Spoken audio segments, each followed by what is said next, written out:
Indonesia, selamat malam di waktu di Amerika.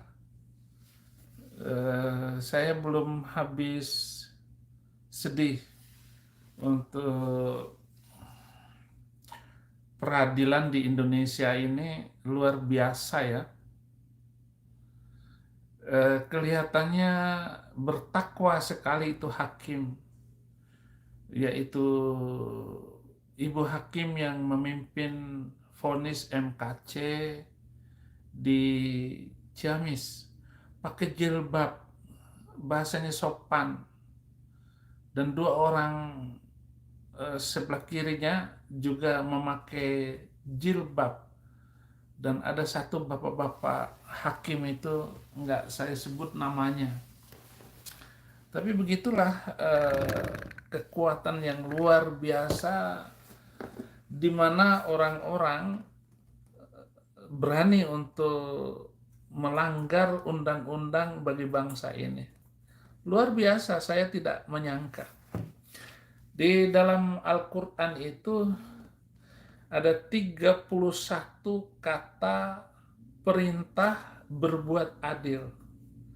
Nah, Ibu Hakim itu adalah orang yang bertakwa dilihat dari pakaiannya. Dan cara dia juga memimpin pengadilan itu bagus, bagus Ibu Hakim itu. Saya tidak menyangka tuntutan 10 tahun lalu divonis 10 tahun. Inna lillahi wa inna ilaihi rajiun. Telah meninggal keadilan di Indonesia, apalagi berbicara masalah ya pengadilan terhadap undang-undang penistaan agama. Maka kalau saya balik ke Indonesia, hukumnya itu bisa hukuman seumur hidup, bahkan mungkin akan meninggal dalam tahanan. Saya perkirakan begitu. Tetapi apabila saya meninggal karena pengadilan, saya yakin bahwa itu akan berakibat fatal juga bagi pengadilan Indonesia ke depan. Tetapi saya belum selesai urusan saya di dalam membuka kedok, membuka ajaran-ajaran yang aneh ini. Ya bukan aneh karena dulu saya ahli Al-Quran, saya hafal Al-Quran, saya mengerti Al-Quran, saya memahami seluruh teori Al-Quran itu. Karena saya mengajar tafsir Al-Quran. Nah, di dalam Al-Quran saya ambil surat kelima ayat Al-Maidah. Saya bacakan ayatnya ya. Ya ayyuhalladzina amanu kunu qawwamina lillahi syuhada bil qisti. Wala yajrimannakum sana'anu qaumin ala alla ta'dilu. I'dilu huwa aqrabu littaqwa. Wattaqullaha innallaha khabirun bima ta'malun. Saya hanya ambil ayat ini, satu ayat ini dari 31 ayat yang saya hitung berbicara perintah. Ya, perintah untuk berlaku adil. Sedangkan hakimnya MKC itu bertakwa sekali pakaiannya. Kok bisa-bisanya menjatuhkan hukuman 10 tahun? Padahal kalau tuntutan jaksa itu 10 tahun, maka hakim yang baik di seluruh Indonesia itu hanya 2/3 hakim menjatuhkan vonis. Ya, berarti kira-kira 7 tahun. 7 tahun, ya 8 tahun lah. Gitu. karena saya dituntut dulu waktu saya ditangkap 2017, saya dituntut 5 tahun, divonis 4 tahun. Nah, kalau sekarang dengan saya membuka kedok Al-Quran itu, saya balik lagi, dihukum mati saya. Ya, bagaimana hukum kayak begini? Nah, nanti kita analisa ya. Sedangkan Munarman dituntut 8 tahun, divonis 3 tahun. Jelas-jelas dia membaiat, jelas-jelas dia melakukan pekerjaan, perbuatan teroris. Kok dihukum sampai dengan ancaman begitu? Jelas sekali loh. Berarti ini kenapa? Yahya Waloni juga. Yahya Waloni dalam kasus yang sama, tuntutan yang sama, masalah yang sama, curi ayam, divonis 5 bulan penjara langsung bebas. Luar biasa, luar biasa. Ya. Umur Kacet 53 tahun sekarang. Persis juga sama ketika saya divonis itu umur 53 tahun.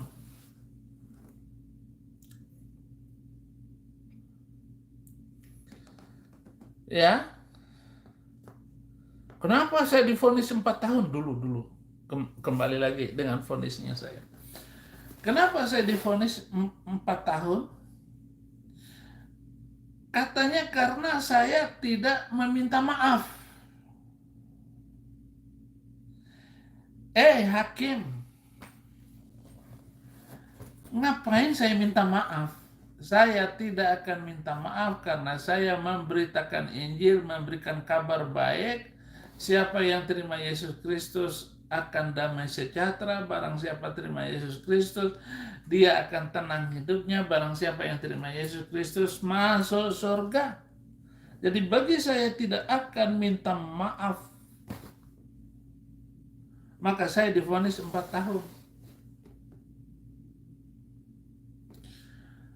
Oh, haleluya, haleluya. Nah, sekarang kita analisa. Yang memerintahkan penangkapan saya dulu itu adalah Yusuf Kala. Ya, desas-desusnya begitu. Karena saya diomongin sama jenderal yang datang kepada saya. Jenderal Kristen, bukan jenderal Islam. Jenderal Kristen yang besuk saya, ketahanan saya. Dia bilang ini perintah Yusuf Kala. Jadi jenderal-jenderal Kristen tidak mampu melawan. Jadi itu namanya perang bintang. Jenderalnya Islam ketemu dengan jenderal Kristen, ya karena yang menyuruh itu adalah Yusuf Kala dengan tadi kode 500 itu berarti pesanan dari petinggi, ya. Maka seluruh jajarannya mulai dari penyidik, ya, kemudian jaksa, kemudian hakim menceret. Jaksa Erlangga itu langsung bilang kepada saya pada hari vonis itu, maaf Pak, ini bukan tuntutan dari saya, tetapi datangnya dari atas. Gitu. Dan jaksa pemeriksa perkara saya waktu itu adalah seorang wanita Kristen. Semuanya itu hanya dipakai alat. Orang-orang Kristen di dalam tim penyidik atau tim kejaksaan itu hanyalah alat bagi kadrun ini untuk seolah-olah kalau orang Kristen yang dijerat hukum harus ada orang Kristennya. Demikian juga hakim yang di pengadilan Tangerang, itu salah satunya ada hakim Kristen. Tapi ketika di KC ini tidak ada hakim Kristen. Semua Muslim, apalagi yang hakim yang laki-laki itu sentimen sekali terhadap MKC. Benci sekali dengan MKC. Ini yang terjadi, analisa saya. Dan tentu saja MKC tidak mampu berbuat apa-apa, karena memang dari awal saya sudah ngomong bahwa ini adalah permainan, semuanya adalah permainan. Jadi kerusakan peradilan, lembaga peradilan ini sudah terjadi karena tidak berpihak kepada orang-orang yang telah dijerat hukum, karena dia adalah minoritas. Ini yang terjadi dan terjadi. Sudah banyak orang-orang yang kena jerat hukum di Indonesia ini karena kasus penistaan agama, dan selalu itu adalah orang minoritas yang kena. Belum pernah ada orang mayoritas yang kena dari undang-undang dan hukum pasal penistaan 156A dan 156 itu. Belum ada. Sampai sekarang yang dituntut oleh saya, si Abdul Tomat, nggak kena sampai sekarang. Coba Pak Mahfud yang telah begitu lancangnya mulutnya bilang bahwa dia itu kena pasal penistaan agama, itu sudah dilakukan sejak zaman Soekarno itu. Emang sejak zaman Soekarno, tapi sejarah pasal penistaan agama itu bukan untuk kasus-kasus seperti ini, tetapi awalnya untuk masalah orang-orang setelah PKI itu orang tidak mau mencantumkan agama di KTP. Dan semua orang harus mencantumkan agamanya apa. Itu maka dibuatlah undang-undang itu, barang siapa yang tidak mau mencantumkan agama di KTP-nya, itu disebut penistaan. Jadi itu awalnya undang-undang penistaan itu. Lalu diperbaiki. Nah, saya lupa sejarah baru ini. Yang saya tahu itu. Nah, bagaimana dengan orang-orang yang ada di Baduy Dalam sana? Mereka nggak mau, nggak sholat, nggak ngapa-ngapain, puasa juga kagak. Tetapi kehidupan mereka menyatu dengan alam itu. Nggak mau disebut orang agama. Akhirnya dipaksa-paksa sama orang Banten sana untuk punya agama. Ya memang hanya Indonesia yang KTP-nya disebut agama. Di Amerika nggak ada disebut agama itu. Karena agama itu akan melahirkan prejudice sosial, kemarahan sosial karena bentuk agama. Lalu itu nanti agamamu apa? Oh, nggak boleh kerja ini. Pokoknya di sini nggak boleh ada agama, suku, bangsa, apapun. Dia boleh di Amerika, maksud saya, bekerja apa saja. Tidak boleh menyebutnya, oh dia turunan ini, suku ini. Nah, itu adalah penghinaan terhadap, nggak boleh itu. Maka negara ini menjadi maju, kaya, dan hebat. Semua orang yang lahir di Amerika, dia harus dapat paspor Amerika, KTP Amerika. Di Indonesia, lahir sudah beranak cucu di Indonesia, masih aja nggak boleh. Nah, ini kasihannya orang Cina. Ada yang sampai sekarang nggak mendapat KTP Indonesia. Nenek moyangnya itu adalah Chinese. Dan harus masuk Islam dulu, baru boleh. dan sebagainya dan sebagainya. Betapa jahatnya prejudice sosial karena agama ini. Kembali bahwa hukum di Indonesia belum bisa baik sampai hari ini. Dan itulah yang saya tangisi, itulah yang saya perjuangkan. Yaitu bagaimana membela kebenaran dan tegakkan keadilan. Kalau ini terus, kapan majunya bangsa ini? Indonesia nggak akan maju kalau pemerintahnya masih begitu terus. Di Jakarta, cari kos,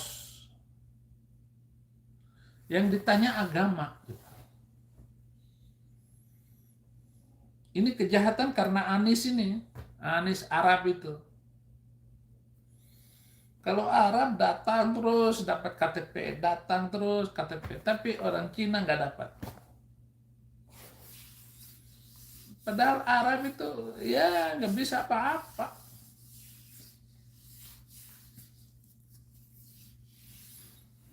Nggak bisa apa-apa. Lain dengan orang Cina, kerja, kerja, kerja, untung, untung, untung. Di luar, bagaimana ini saya? Hah? Padahal KC ini sudah saya omongkan, saya siarkan. KC ini hanya menanggapi omongan Dus Somad.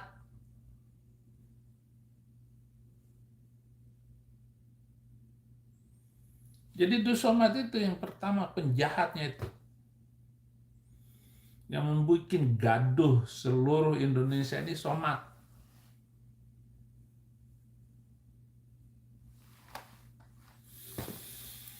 Nah, ayat tadi saudara-saudara, hai orang-orang yang beriman, jadilah kamu sebagai penegak keadilan karena Allah menjadi saksi dengan adil. Dan janganlah kebencianmu terhadap suatu kaum mendorong kamu untuk berlaku tidak adil. Hei hakim, ayat ini jelas sekali.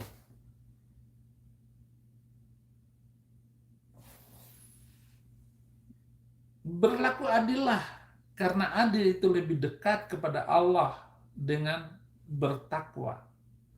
Dan bertakwalah kepada Allah, sungguhnya Allah Maha mengetahui terhadap apa yang kamu kerjakan, wahai hakim, wahai jaksa.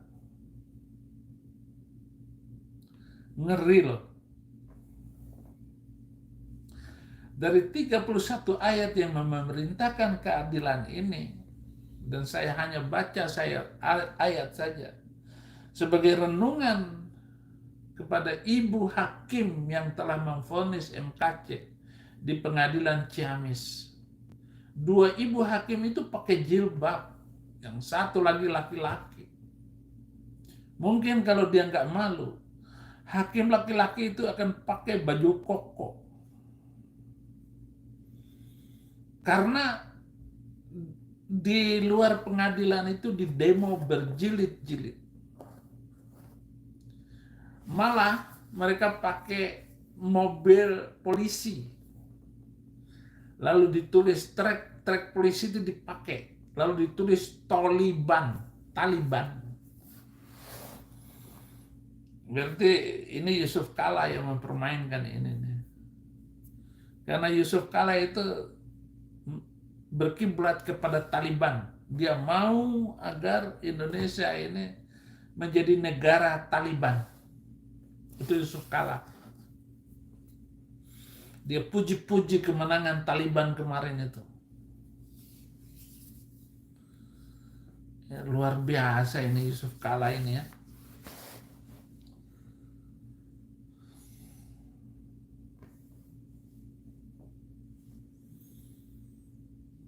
Kata keadilan itu kalau dalam Alkitab banyak sekali.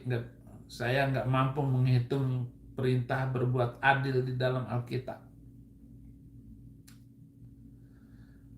Untungnya saya sudah di luar negeri waktu putusan vonis KC. Dan saya pun terkurung oleh virus. Jadi saya nggak boleh keluar dan kembali ke Indonesia karena di Indonesia sudah kena virus yang berbahaya sekali, yaitu virus Al-Qadruniyah. Ini virus Qadruniyah ini lebih parah daripada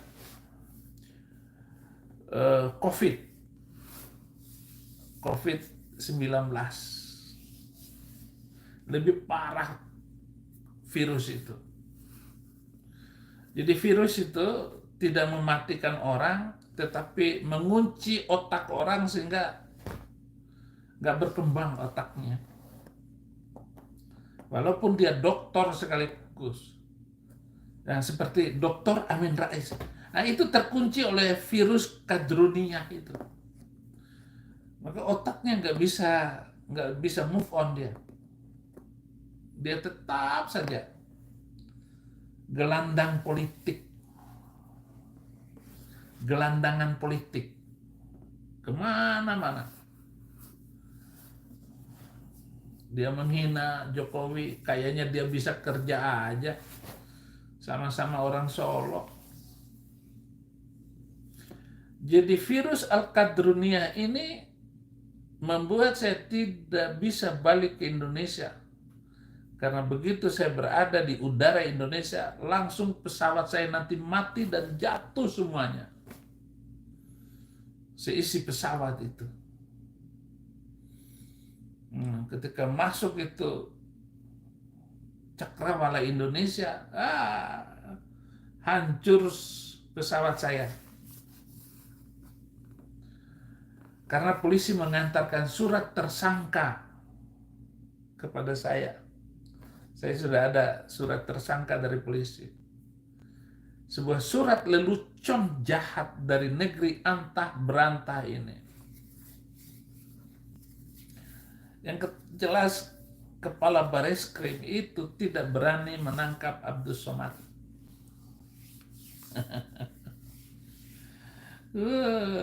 Begitu saya langsung ditersangkakan karena saya ngomong ini itu. Ya saya kalau begitu ya lebih berani lagi untuk ngomong. Muhammad penjahat kelamin. Karena dia itu rahmat lil kelamin. Bukan rahmatan lil alamin, rahmat lil kelamin. Karena dia hanya urusan kelamin. Dalam sebuah hadis Muhammad bisa menggilir istrinya itu 9 orang dalam 24 jam. Lalu ditanya oleh Abu Hurairah, apakah Rasulullah mampu melakukan itu? 9 istrinya dalam sehari semalam. Dijawablah, Muhammad mempunyai kekuatan 30 laki-laki biasa. Nah itu makanya saya sebut rahmatan lil kelamin. Maafkanlah. Teman saya MKC harus menerima kepahitan hidup dengan sebuah vonis miris dan pilu hati memikirkannya. Sama saja dengan hukuman mati untuk MKC itu. Karena kalau sekarang 53, dia akan keluar dari sana umur 63 nanti. 10 tahun ke depan. Apa maksudnya hakim semacam ini, saudara-saudara? Berarti ini adalah kekuatan yang luar biasa yang di luar kemampuan Jokowi sendiri untuk mengatasi dan memperbaiki perundang-undangan dan peradilan di Indonesia ini. Ini sudah permainan politis Dan permainan politis itu adalah head to head antar jenderal dengan jenderal satu, antara tokoh satu dengan tokoh yang lain. Nah, misalnya saja ya, untuk urusan COVID ini, pokoknya obat-obatan COVID harus lewat saya. Saya dapatlah uang dari itu. Untuk urusan masker harus lewat ini. Nah, ini adalah kejahatan yang susah kita keluar dari permainan ini. Sekarang tinggal SBY sendiri yang merasakan bagaimana permainan dia untuk kejahatan dia selama ini dinikmati oleh dia dan anak cucunya itu akan menderita terus menerus.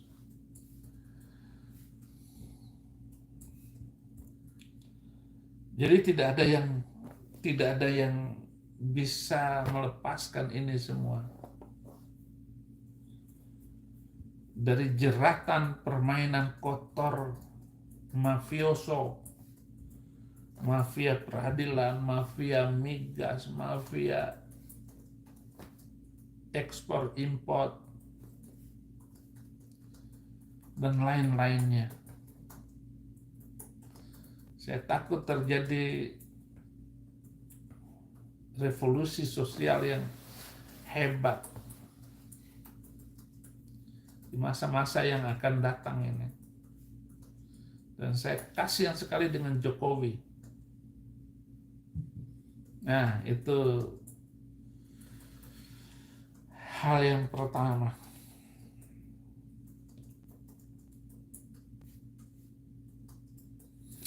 Satu Petrus 2 ayat 23. Ketika ia dicaci, ia tidak membalas dengan mencaci maki. Ketika ia menderita, ia tidak mengancam, tetapi ia menyerahkannya kepada Dia yang menghakimi dengan adil. Ayat-ayat Alkitab ini membuat saya semangat untuk hidup penuh keadilan dan saya mau menyerahkan diri saya kepada polisi. Saya mau menyerahkan diri saya kepada polisi. Jadi saya terbang, masuk udara Indonesia, turun di Soekarno-Hatta, langsung ke Bareskrim. Tapi juga saya takut. Begitu saya sampai di bandara, polisi pegang saya, katanya ketangkap di bandara. Wah, ya nggak mau saya. Saya nggak mau begitu caranya, saya mau menyerahkan diri. Coba gimana, ada nggak pengacara yang bisa melindungi saya, langsung saya masuk ke Bareskrim nanti. Tapi ya biarin saja, pengacara saya Kamarudin bisa. Begitu sampai di bandara, selesai urusan imigrasi, kemudian saya masuk langsung ke Bareskrim. Tetapi bisa nggak dijamin keamanan saya di dalam tahanan Bareskrim nanti? Tidak diapa-apain. Bisa nggak? Nggak bisa. Itu sudah di Bareskrim saja MKC itu disiksa sama Napoleon Bonaparte. Apalagi omongan saya ini sudah kasar sekali. Dinilai dari berdasarkan undang-undang itu.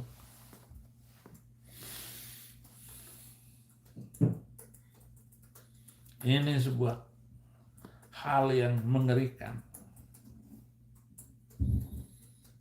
Banyak sekali. Untung saja lagu Aisyah itu sudah enggak beredar lagi.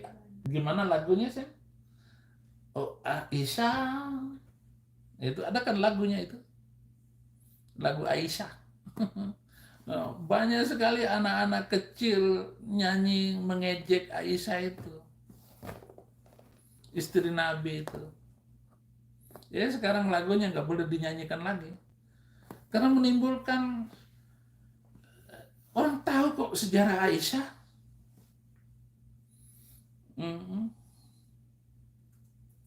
Orang tahu sejarah Aisyah.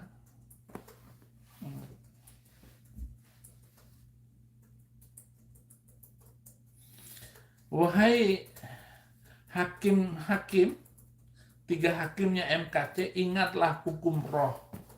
Itu berlaku kepada siapapun dan hukum itu akan menimpa sampai anak cucu kita.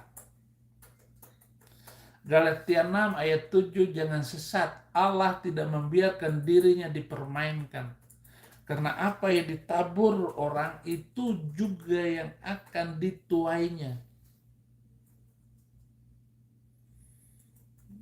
Para polisi itu tidak ada anaknya yang bagus.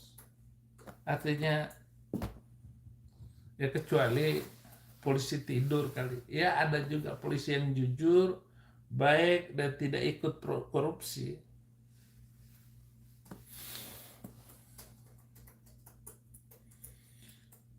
Karena lembaga kepolisian itu adalah lembaga paling korup di Indonesia.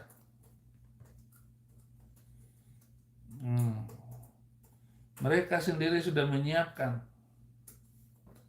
sejak dari sekolah, sejak sampai bisa masuk polisi itu semuanya uang, korupsi semuanya.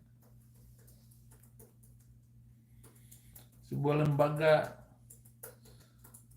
kalau polisi sendiri yang mau ngomong, kena sendiri, polisinya itu sendiri.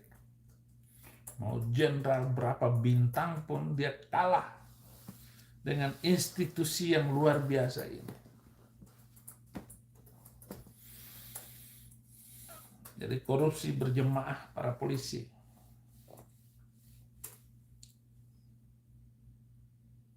Ngeri.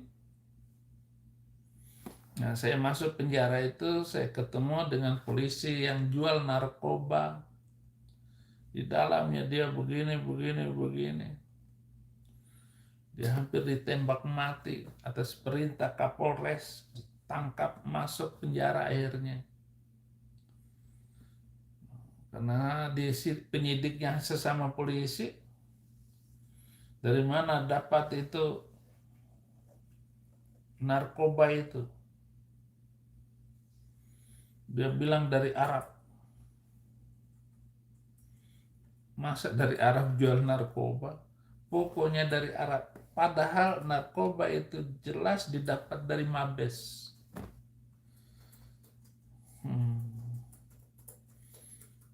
Dan saya tahu bagaimana dia menjualnya begini. Pokoknya dia jual narkoba itu ketika dia sudah janjian, dia tunggu di pintu tol. Dia naik motor ke pintu tol dan disitulah dia transaksi narkoba. Itu polisi. Dia divonis 7 tahun penjara. Dan dia dipecat dari polisi. Sampai begitu saya tahu itu ceritanya.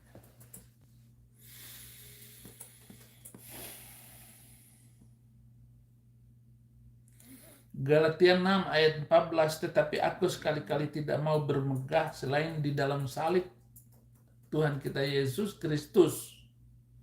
Sebab olehnya dunia telah disalibkan bagiku dan aku bagi dunia. Jadi saya meninggalkan segala sesuatu itu agar saya tetap bersama Yesus Kristus dan bermegah karena penderitaan di dalam salib.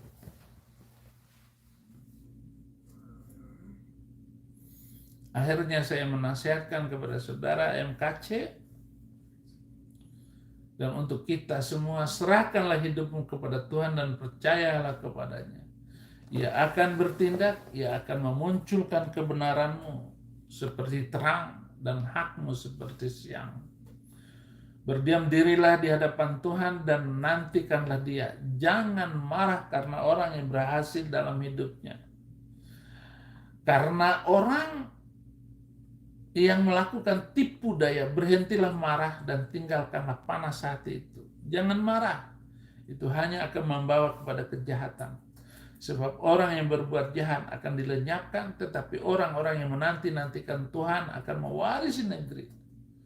Karena sedikit lagi waktu, maka lenyaplah orang fasik. Jika engkau memperhatikan tempatnya, maka ia sudah tidak ada lagi. Tetapi orang-orang yang rendah hati dan mewarisi negeri dan bergembira karena kesejahteraan yang berlimpah-limpah. Tuhan itu adil, saudara. Sebab Allah bukan tidak adil, sehingga ia lupa akan pekerjaanmu dan kasihmu yang kamu tunjukkan terhadap namanya oleh pelayanan kamu kepada orang-orang kudus yang masih kamu lakukan sampai sekarang. Tetapi kami ingin supaya kamu masing-masing menunjukkan kesungguhan yang sama untuk menjadikan pengharapanmu suatu milik yang pasti. Sampai pada akhirnya agar kamu jangan menjadi lamban, tetapi menjadi penurut-penurut mereka yang oleh iman dan kesabaran mendapat bagian dalam apa yang dijanjikan Allah.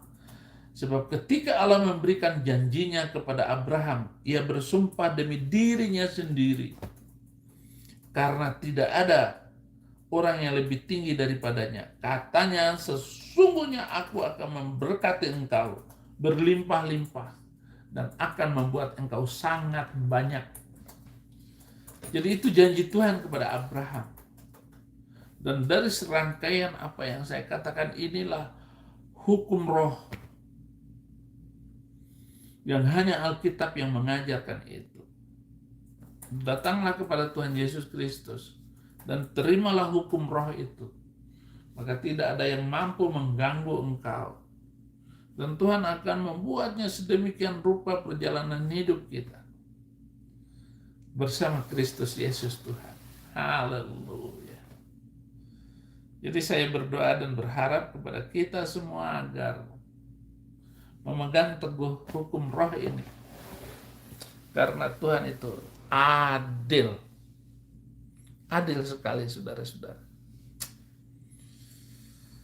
Bapa di surga, hamba-Mu bersyukur karena boleh menyampaikan apa yang menjadi firman-Mu dan boleh menjadi bagian dari perjalanan kehidupan kami. Jika kami menyimpan kebencian, iri hati, dendam kepada siapapun, Tuhan ampuni kami semua, agar kami lebih segar, napas kami lebih lega, karena kami tidak menyimpan dendam dan sakit hati. Hanya di dalam nama Yesus. Amin. Terima kasih untuk doa perhatian saudara semuanya. Ya, Tuhan Yesus memberkati.